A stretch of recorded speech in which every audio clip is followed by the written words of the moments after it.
Hi my friends, how are you today? If you have found me, then you have found my little corner of the internet that I'd like to call Beyond Reasonable Doubt, where we talk about all things true crime, culty, and a little bit creepy. My name is Misty Sims, and I am so glad that you found me and you decided to click the link to this video, and I do hope that you'll hang out with me long term and hit that subscribe button right here so that we can talk about more things true crime all the time.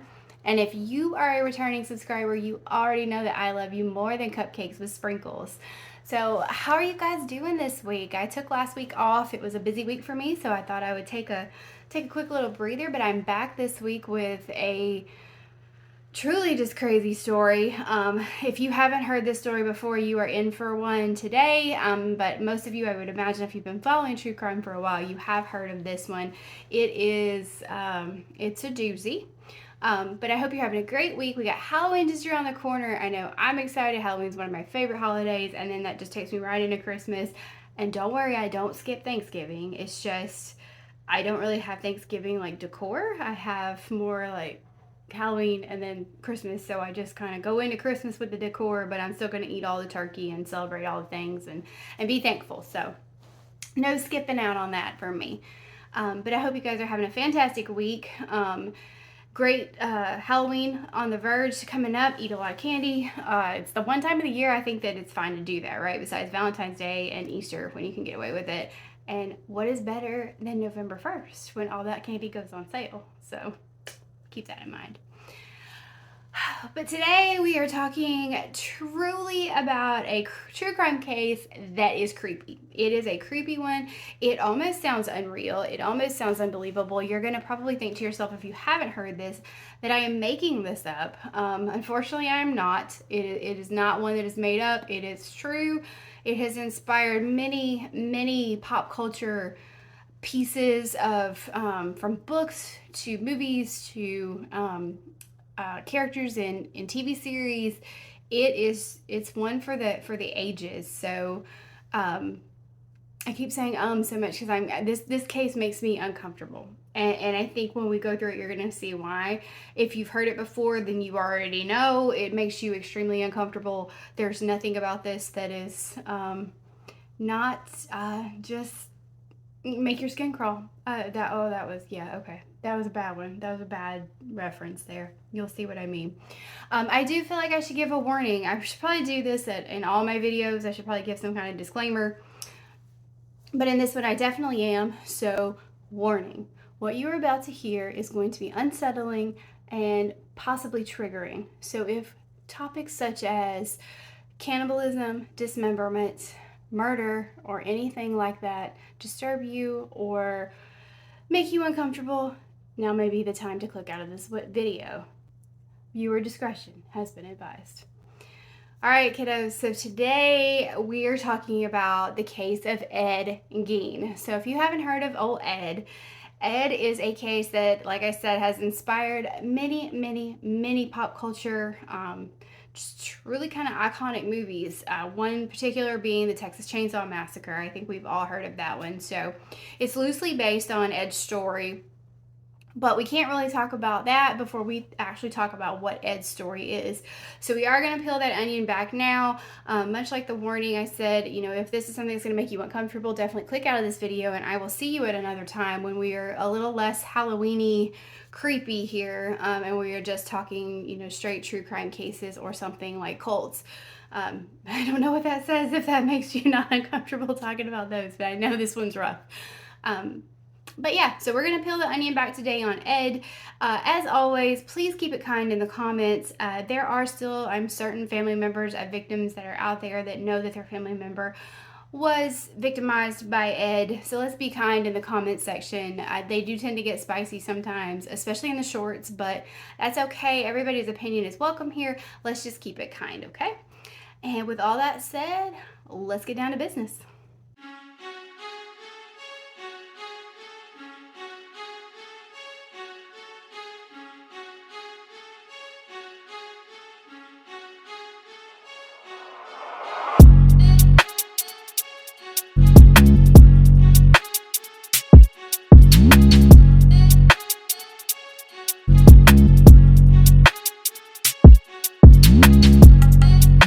So Ed Gein's story is perfect for Halloween time because I don't know of one that is going to be much more creepy than old Ed himself. So let's talk about Edward Gein. So Edward Gein was born to parents George and Augusta in August of 1906 in La Crosse, Wisconsin. Ed was one of two siblings. He had an older brother named Henry, and by all accounts, Ed's mom, Augusta, was described as being very stern. She was quite intimidating. She was a very religious woman. And when I say religious, I don't necessarily mean, just going to church on Sundays and that type of thing. She was very, hellfire brimstone with the way that she portrayed the scripture to her children. She would preach to the boys every day, and it was just very constant. If you don't comply to the rules, you're gonna go to hell, and there's all these things out there looking to capture you. So there's sin, there's alcohol, there's loosey goosey women that are just out there to be. Women are just prone to be prostitutes and all these types of things. So we're according to Augusta, but of course that was not herself. It was all other women, but not Mama Augusta, right? And this had kind of been drilled into her from her family life. So when she was living at home, her father had these same type of viewpoints where religion was just, it wasn't something that, I don't want to say it wasn't celebrated. I don't mean it like that, but it was an intimidation factor. I feel like, like if you don't do this, you're going to hell. If you don't do this, you're going to hell. If you don't do this, you're going to hell. There was never, it didn't sound like, from what I read, there wasn't a lot of positivity around it. It was all just very intimidating and scary, right? And the way that Augusta's family drove this point home with her and her siblings were regular beatings when they would get out of line or when they would do something that was seen going against scripture or what have you. So not necessarily the easiest way to receive a message, right? When you're being beaten and just told that, like, basically no matter what you do, you're going to tip over the edge and you're going to go to hell. But Augusta grew up believing this and thinking this, and she brought this home to her boys. And she would preach primarily to them out of the Old Testament and the book of Revelations. If you are not familiar with the book of Revelations, there are parts in it that can be very scary, I think, with the way that it is depicted to young children. So it's probably not something that's taught in children's church or youth Bible study when they're at a young age. But she very much was bringing this to light to them and giving them just a real good dose of Old Testament. If you're familiar with the Bible, then kind of where she was headed with that and how, I don't want to say dark because I'm a Christian. I don't view the Bible as dark, but it does have some scarier pieces for interpretation of a child, I think, especially. So I would imagine these boys were like just getting hellfire brimstone times 10 from their mom, but she's really driving the point home here that if they step over the line, they get out of the confines of that home, they're going to go to hell because something's going to grab them, right? They're going to be grabbed by alcoholism. They're going to be grabbed by a loose woman. They're going to be grabbed by this. So that was the point of view that she was coming from. And George, their father, George didn't have a great life growing up. He was orphaned at a young age, and I didn't really get a lot a background on him other than that he was orphaned. And when he and Augusta met, they got married. It didn't really give a lot of background on how necessarily they met, but they didn't have the best marriage. She was very domineering. She liked to insult him in public, just chastise him, kind of downplay him as a man. And he was a pushover, and he would take and take and take. But he was also rumored to be an alcoholic, and that was a very, very big point of contention in their marriage because when he would go out and drink, George would want to come home, and that's when he would have all this backbone, and he's mad because, she's embarrassed him in public all these times, and now he's going to take all that frustration out on her, and he has the alcohol in him, and he would give her regular beatings. And she would be on her hands and knees, like crawling around on the floor, screaming out to God to please kill her husband while he's beating her. So, this is not the best environment to be raising these two boys in, right? It's not a stable house. You got two young boys. There's abuse going on in the home. There is, the mental anguish that they're being told that no matter what they do, basically they're going to fall into a pit of sin and hell. and then all this mess, and her mom's trying to get God to kill their dad, and like there's a lot going on with these two little fellas. So it was definitely not a good scenario for them to grow up in. But nonetheless, here we are. George struggled. I don't know if it was because of the alcoholism or other reasons to hold down a job. He was, doing everything from being a carpenter. He was a leather tanner. Keep that in your back pocket for later in the story. He's been an insurance salesman. He's just done a lot of like this, that, and the other. And it never really seemed that he could quite settle in anywhere until one day he decides that the family needs to move and relocate to a farm in a nearby town in Wisconsin called Plainville. And there was this big old farm that they could move on. They were going to move onto it. They could self-sustain a little bit there and just really start a newer, more simple life. Augusta's all for this because it's very isolated. It's a small, teeny tiny town. The farm is very isolated. This is a good place for her to keep those kids even closer to home. And I'm assuming, putting myself in her shoes, that maybe she's also thinking if they move to a smaller town, maybe she can keep even a tighter hold on George and he won't be out drinking and carrying on. So they do. They move. So far, so good. Things are going well. The boys don't really socialize a whole lot, especially Ed. Ed is very close to his mother. Just kind of wants to appease her. He goes to school and he comes straight home and wants to be with her and work around the house, do chores around the farm. But basically, it's just like to school and home, Ed, mom against the world, right? So his teachers in school, they said he was a good student. There was nothing wrong with him academically. He was a great reader. That was what he really enjoyed. His imagination would really just escape into the books that he would read. But he was having regular outbursts in class. And they thought that was a little strange. They refer to as being odd. Probably what we would, as like other kids would probably refer to as like, he was kind of the weird kid. Because he would just start laughing and out loud in the middle of class. And I was like, what are you laughing at? And he's like, well, jokes in my head. And I mean, I don't know, I can relate. I mean, there's times I think of stuff that's funny and I laugh inappropriately. Maybe why I do YouTube in my room by myself. I don't know. but still not like he's not a rude kid. He's not a mean kid. He's not having any kind of tendencies to doing anything that seems particularly obscure other than just these laughing outbursts, right? So he's not really making a lot of friends because of this, because even though he's not mean, he's not rude, he's not whatever, that's still different. And kids tend to pull away from that. But on top of that, his mother completely does not allow for friendships and socialization. So she's isolating him even more.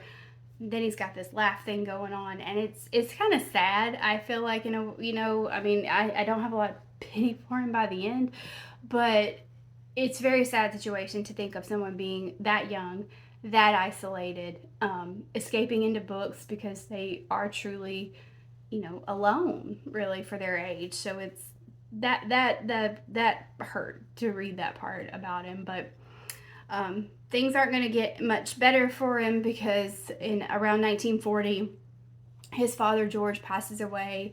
The belief was believed to be because he was abusing alcohol for so long, it finally caused a heart failure within his system. So now you got George and you've got you got Ed and you've got Henry, who have to be kind of the men of the house now. So they start picking up odd jobs around town as handymen and doing things that they can, do at their young age to bring money into the home. And Ed actually ended up picking up babysitting jobs, which I kind of found. I just wasn't thinking about people in the 40s getting babysitters. In my head, in the 40s, people like the families are always like together because they're all kind of working and doing their thing. Or maybe the moms are still home raising kids at that point. I don't know. But I found it kind of crazy that this young kid's going out and getting, or young, I guess he's a young adult by this point, getting babysitting jobs. But who knows? He goes and he will babysit these children. And it has been said that he really, really enjoyed this because he was on that level of those young kids. Like, he wasn't on the level of the teenagers and the young adults. He is on the level of these young kids. So kind of the mental state where George is at. Or I keep calling him George. George is his father. Ed. I think I'm trying to black it out because it gets dark. so quickly. But you know, Ed's on the mental state kind of them, probably too because he hasn't socialized very much.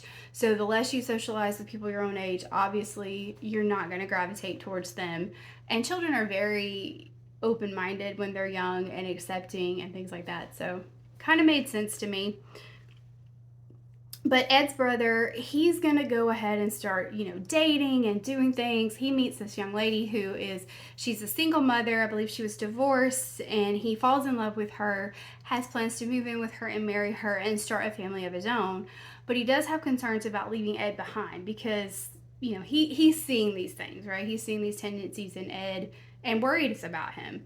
And he also knows that their mother, Augusta, isn't always the kindest, and he has a few remarks about her that he says to Ed, and Ed just flies off. You're not going to talk about my mom, our mom, no sir, no sorry Bob, and just defends her till the end. So definitely some, not really, I don't want to say Stockholm syndrome because that's not, I guess, what it is, but even though she is potentially hard on them, almost abusive, is abusive, don't know, I wasn't there, but sounds like it could have borderlined on it for sure.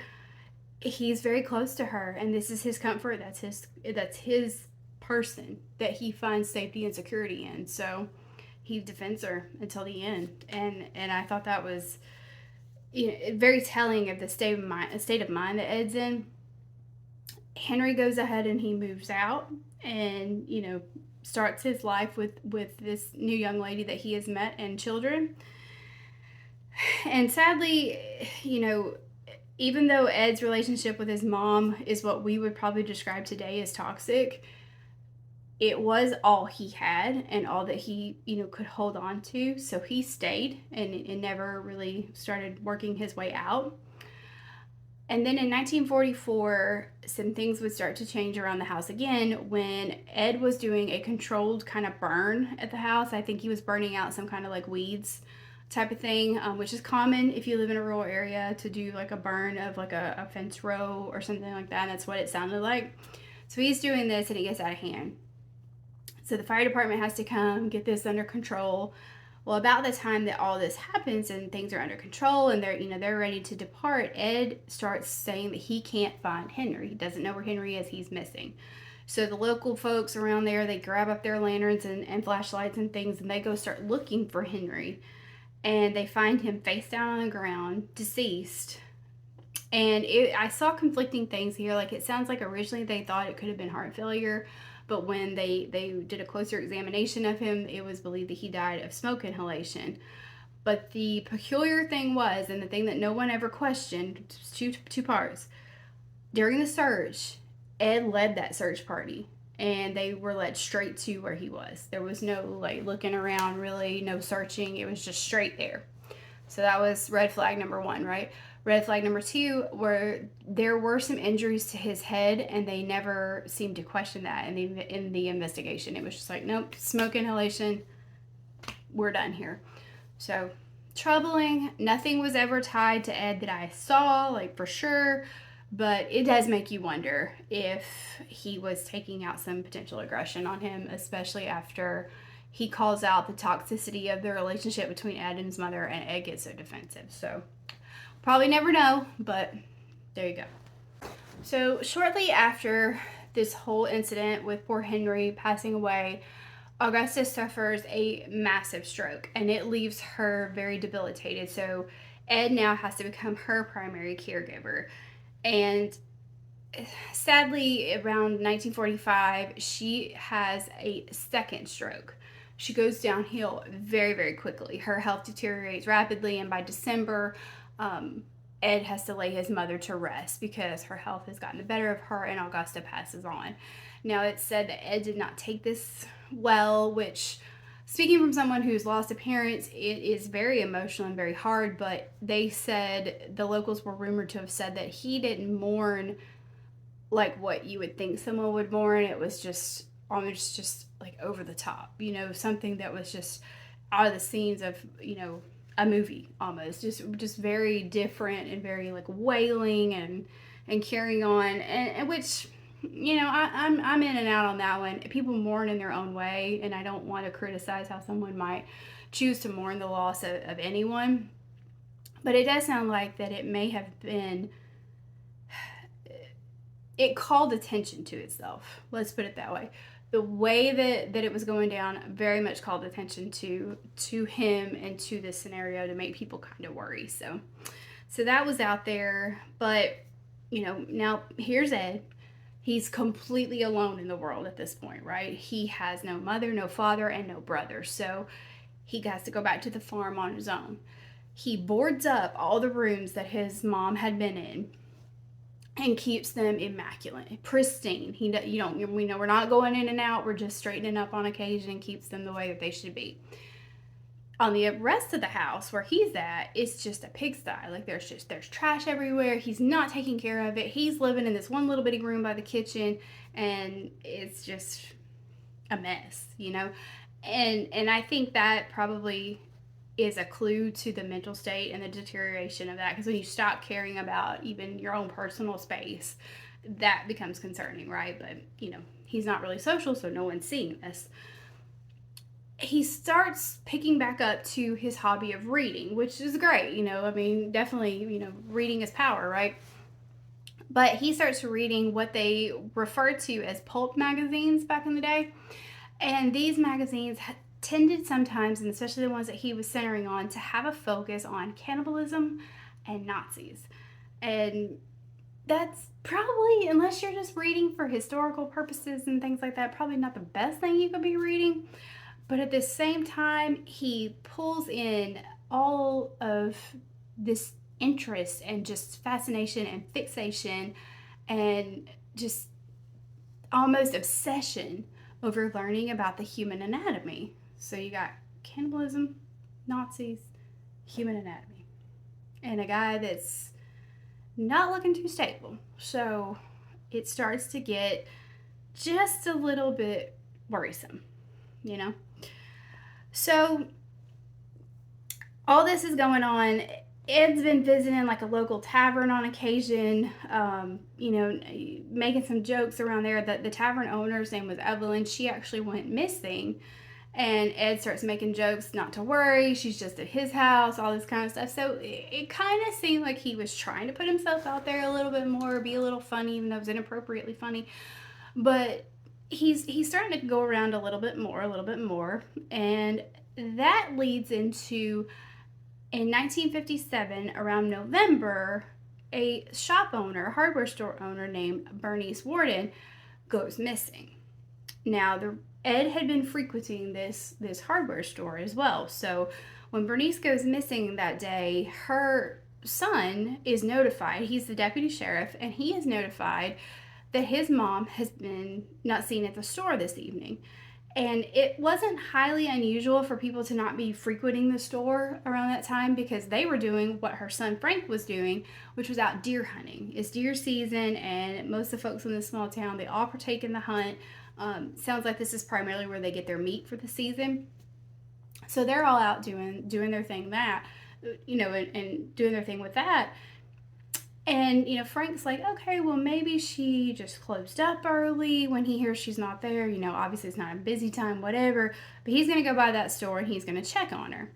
So when he arrives at the store, he goes in and he knows his first thing. The cash register's open and there's a pool of blood on the floor and drippy drips leading out kind of towards the back door. Something's wrong. Right? This is not normal. This is not how Bernice would just leave for the day. So he calls the police. They come and they get involved. They start talking, and Frank said, well, as I'm looking here, I see a receipt on the counter with Ed Gein's name on it. And he's been coming around here a lot lately, and he even asked my mom out on a date, and she rejected him. Bernice is a little older than he is, and she's like, I'm not, not interested. And he said he was going to come back this morning. He was here last night, so he was coming back this morning for half gallon of antifreeze. That's what this receipt is for. It's made out to him. I just think some don't feel right there. At the same time, there's a couple local folks that did say that they saw the hardware store truck. There was I don't know if you guys have seen, But like around here, we have some hardware stores that have been in business for years and years and years, and they have those old trucks with the big company logo on the side. She had one of those, and they said they saw it pulling out of the back earlier in the day. So no Bernice, no truck, blood's on the floor, Ed's name's on the receipt. We're gonna go check Ed out. So the cops, they find Ed at a grocery store, and they actually placed him under arrest, and they go to search the farm. And they were not ready for what they found. They were not ready at all for what they found. They go in, and sure enough, they make their way through the house, and they make their way to the summer kitchen. So if you know old farmhouses, there were lots of times 2 kitchens because it would get extremely hot, and they would cook in a different area of the house in the summertime. She's in the summer kitchen. This is where, if you want to turn off the video because you don't like gross stuff and it's triggering, just cut it off now because this is the gross. It's the whole rest of it's gross. So they find poor Bernice in the summer kitchen. She is hanging from the ceiling. Her legs have one of those like crossbars across them, and she's hanging from her ankles upside down. Wrists are tied up with rope. She's missing her head, and she is cut from pillar to post and draining her blood, and her organs are being removed, or in the process of being removed. This is what most people would refer to, if you were familiar with hunting, as she's being dressed like a deer, okay? She's being dressed out, the hunt is over, they're cleaning the deer, and they're doing all the things to get ready for putting up the meat, butchering the meat, putting the meat up, and, you know, being able to consume it. Not saying that's what he was about to do, but I'm also not saying that's not what he was about to do, okay? So, there it is. So, we were expecting to find Bernice. We weren't expecting to find Bernice like this. We got to look around, right? So, bless their hearts. These poor investigators, they start looking around. And I am 100% certain that they did not sign up for this the day that they went into work at all. They start looking around, and there's piles of human bones. There's piles of human skulls. His bedpost that had skulls on top of them. This is not my bed, but just pretend. There's lampshades made of human skin. Peeled off, people. Wrapped around them and sewed up. Like, he's learned how to sew. He's become a tailor. They've been tanned. So he picked that up, I guess, from Daddy Dearest. I don't know. But he's done that. There's chairs that the seat's still there, but the back had been taken off, and he is now wrapped it in skin and sewed that on. Like, oh, okay. There's boxes of noses where he just like chopped them off and put them in a box. I don't know what he was gonna do with the box. I don't want to know. So there's that. There are there's fingers, there's fingernails. Like, I'm just like, oh my god, like, I need a bucket. There are faces of females that have I don't even like know how it would like happen, but it's like I'm picturing like a facelift, but like it went completely wrong. Like John Travolta and Nick Cage in Face Off took it off, but kept it intact, so like you can tell it's a face. And he's made like masks out of it, and they're hanging on the wall, like wall decorations, like just looking at you. There's a box of cut off, dried female genitalia under the bed or in the closet or something. It doesn't matter where it was. It's in there. There is a belt. And if you've heard this story, you've heard about the belt. If you hadn't heard this story, get ready because it's a doozy. There's a belt that he has made, like the one, like you're gonna wear it with your britches. You're gonna wear it out somewhere, buckle and all, made out of female nipples. I didn't ask the question of how they knew it was female. It doesn't matter. It doesn't matter if it's male or female. A nipple belt, y'all. A nipple belt. Like, what? Who was just sitting? You're sitting around, and it's just a Friday night, and you're like, man, I have not got a dang thing to wear. So I'm gonna sew me up something. I mean, because I can sew now. I learned how to sew in home ec. I should sew a nipple belt. Like, when does this enter the chat? I just have to know. I have to know. How do we go from whatever we're doing over here to nipple belt? Help me. To no, don't. I don't. If you know how to, don't help me. Anyway, so then there's other skins that have been sewn together like a shirt. So like a long sleeve shirt. There's skin that's sewn together like leggings. So like a whole suit of, like a shirt and a pair of leggings. There are just stuff everywhere. There are skulls that have had the tops cut off, and they've been turned into bowls. And a teenager who lived next to them, the Gein farm, testified later, or gave a statement to the police that said they had been served soup out of those bowls. But they were told the bowls were just gifts from a friend in the Philippines who liked to send shrunken heads to people. I'm not sure that would have made it better for me. Okay, I'm just saying, not judging, not judging. You drink your soup out of, what you feel like you need to drink your soup out of. I'm just saying for me that I would have still been a little uncomfy no matter what. It wouldn't have shrunken head, but no, I'm good. I'm good. If it ain't Corel, don't bring it over here. But bowls, there's like they open the fridge. Why you would open? I mean, you have to, right? You're a police officer. That's what you have to do.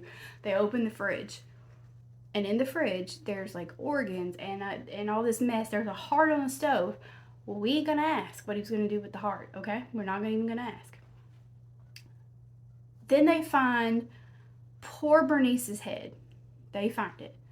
There's nails driven in the sides with a piece of like cord looped over the top. I'm just gonna go ahead and tell y'all what he said he was gonna do with that. But we're gonna get to the confession part here in a minute. But I'm gonna go ahead and tell you this because we're here. He was gonna hang it on the wall for a decoration. I mean, it's like the 50s, the 40s, and the 50s. So I'm sure there wasn't a Hobby Lobby back then, or a Kirkland's, or a TJ Maxx, or a Home Goods, or Marshall's, Target, whatever, Pottery Barn. But surely we could have found something a little bit better to hang on our wall. I'm just gonna say. They also found the faces that were on the wall. They actually did find Evelyn's, the tavern owner. So now you see how sick the joke really was when he was saying she was staying at his house, because she was, but not by choice. So needless to say, the investigators are disturbed, but they know that they have got to get this guy to talk. They got to get him to confess, because this is a lot going on in this house. So they pull him in for a conversation. He won't talk at first, but about a day goes by, and they finally wear him down. He's like, okay, so if you will get me a slice of apple pie with a piece of cheddar cheese on top, I will tell you all you need to know. I'll spill the tea. I personally am never going to look at a piece of apple pie the same again, because it's going to remind me of this again. However, they do what they are asked to do, and they bring it in, and he starts talking. And he says between 1947 and 1952, he and a friend that he had befriended named Gus started robbing graves, exhuming these bodies, because Ed would go into dazes where he just felt like, I guess he needed to do this, and sometimes he would wake up in the cemeteries and would walk away with nothing because he's come out of his daze. But if he stayed in it, he would feel the need to exhume bodies of recently buried women. The way he picked out who he was going to exhume was basically kind of stalking the obituaries, because he was looking for ones that looked like his mother. Yeah, looking for ones that looked like his mom. So he would exhume their bodies, and he would bring them home with the motives to build a skin suit eventually, because he wanted to crawl inside of what the skin suit hoped to look like his mother and live there. If you're still with me now, God bless you, because that is like, whoa. Like, I mean, cuckoo for Cocoa Puffs. Cuckoo for Cocoa Puffs ain't doing justice to what we've got going on right here. The police officers did ask if he had any type of relations with these bodies after the fact, and he said no because the smell was too bad. Don't doubt that. They also asked, did he try to exhume his mother? And he said yes, but at that point, I guess too much time had gone by, and the grave was too old, so it was too far down, too deeply buried, had too much sand over it, so he was unable to exhume her. But these fresher ones were easier. He also said that he did kill the tavern owner. I think I said her name. I think I've been calling her Evelyn, and it was actually Mary. I'm sorry. Correct that. This I can't even speak coherently about this case. It's got me so messed up. And I'd heard it before, and it's still every single time it gets me. Like I'm gonna sleep with the lights on tonight probably. But Mary, he did kill because he wanted fresher flesh. Apparently, the older the flesh, the more dried out it got. It was brittle, it was kind of hard to sew, so he needed to get some with more moisture in it. Yeah, so. So, here we got a lot going on. And Ed has got to, he's confessed to all these things. The sheriff who was over this whole ordeal was said to have assaulted him during this by banging his head on the table, like Ed's head on the table, which ended up getting the first when they tried to take it to trial, ended up getting it tossed because it was inadmissible over the confession because of the abuse that Ed allegedly suffered from this sheriff. And the sad part about this was the sheriff actually ended up passing away, and his friends said that he attributes this to too much stress. It was due to his heart, and it was too much stress on his whole system by seeing all that he saw that day in that home, talking to Ed, hearing these stories, and then he attacked him. And then it was, said that now the confession was inadmissible, and he kind of blamed himself. So just the stress of all that stuff ended up taking his life. And I thought that was extremely sad, because who wouldn't be overly stressed after seeing all this mess? I mean, my word. Look at me. I'm trying to tell the story, and I wasn't even there. But anyway, so, by this point, Ed he does end up pleading not guilty by reason of insanity. They do several tests on him, and they do see that he is suffering from schizophrenia, and he is not fit to stand trial. So they send him to Mendota State Hospital, where he spends about 10 years before doctors say that he is fit to stand trial and confer with counsel.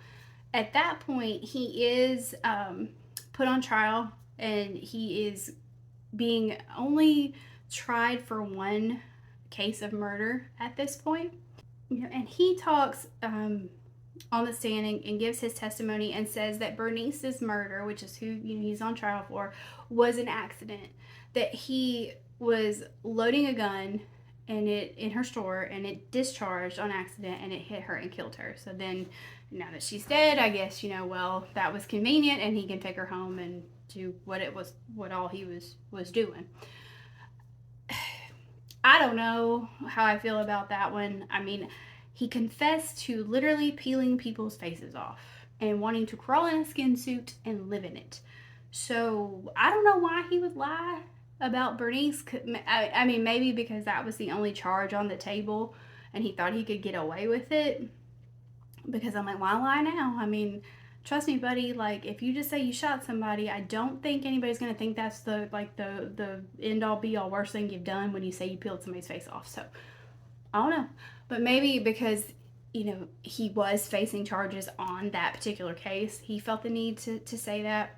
Either way, Bernice's life was taken, and then she was sorely abused afterwards with all that was going on with her. So, while Ed was found guilty of her murder, he was also had his sanity in question, and he was found not guilty by reason of insanity, but he was committed to the state hospital for the rest of his life. So he spent the rest of his days in that mental hospital until he passed away in July of 1984. Now, prior to that, this town wanted to rid themselves of the Gein home. They didn't like the unwanted attention it was getting. By this point, there's the media's there, people are coming to visit, they're doing all this stuff. So it was supposed to have been auctioned off, the possessions and the home. It actually ended up burning down completely. And the rumor is that the townspeople did it because they don't want to see it anymore. They want to be done with it. They don't want all these looky loos coming around because it was a teeny weeny town. So there were a lot of folks that were affected by this. Their loved ones were one of these people who were taken to this house of horrors and their face on the wall or something horrific. So, you know, we just kind of turned a blind eye and didn't really look too hard to see if they were who burned it down. And I guess I can understand. I wouldn't want to drive by, my loved one's house of horrors, basically knowing that that's how they spent their last little bit, or that they were dug up and that was what was done to them after we, laid them to rest. And I thought I was visiting their grave, right? But anyway, so Ed passes away in 84. There were people visiting his tombstone, his grave at the tombstone, and chipping away at it and taking little pieces home with them. Like, you need to find a better hero, baby doll. Like, that is, no, don't, no. It got so bad they actually took up the tombstone. He's still buried wherever he is buried. I didn't even look up to see where, but they took the tombstone down, so that way we can't have people who are wanting to come and chip away pieces of the tombstone come and visit. So yeah, woo. Like, I don't know why you want Ed Gein's tombstone junk in your pocket, but okay. But Ed's story I feel bad saying it's inspired, but it's inspired a lot of pop culture things, right? There was a book that was put out by Robert Bloch called Psycho, the Norman Bates character, if you're familiar with that. It went on to inspire the Alfred Hitchcock TV series, all about Psycho, the TV movie. So that was loosely based around Ed Gein. And then it went on to inspire movies like The Deranged, House of a Thousand Corpses, and The Devil's Rejects by Rob Zombie. And of course, we all know the Texas Chainsaw Massacre. It was, the inspiration for that show or movie series, and Leatherface, the character. And there was also a character on American Horror Story that was based on Ed Gein. So tons and tons of stuff. And one that I learned, I guess I should have seen it, but I just didn't connect the dots originally, was Buffalo Bill from Silence of the Lambs was also based on Ed Gein. And I see it now, but I guess in my head I just always heard Leatherface, and that was the inspiration. I don't know why I thought you could only inspire one, but you clearly can inspire more. My simple mind just works, I guess, one direction. There's also rumors that have never, I don't think, really been confirmed, but it came out in the Netflix series on Dahmer that JD was inspired by Ed Gein as well. So, and I can see the correlation. I can see that could definitely be something that you could tick and tie together. So, they're both gone now, so I guess we'll never know. But definitely something that makes you scratch your head and say, But that is the story of Ed Gein, and I don't think anything could have been more appropriate for the Halloween time, because that one, my friends, it's something. It is something.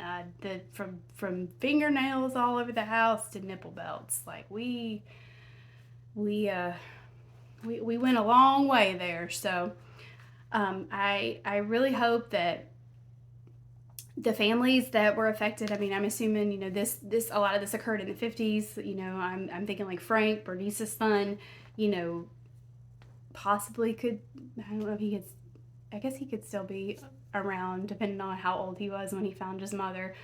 But definitely probably if he had children, they're still out there. They know this story and how awful of what happened to their loved one. So as I said, let's be kind in the comments, just in case they are reading and looking at this, because unfortunately with all those adaptations off that story, they relive this probably all the time. So that's all I have for you today. I think that's probably enough if you stayed with me that whole time, because that one's a doozy. I will be back with you next week with another one. We'll probably be post Halloween by then, so maybe we'll head into another culty case. Until then, definitely after a story like this, and we all know that there's a lot of turmoil in the world right now, and I just want you guys to be safe out there. Take care of each other, love each other. That's all we can do. We just have to love each other and just be kind. That's all. That's all we can do right now. I want you to stay safe out there, my cupcakes. I love you very, very much. Stay sweet, and I will see you next time. Bye.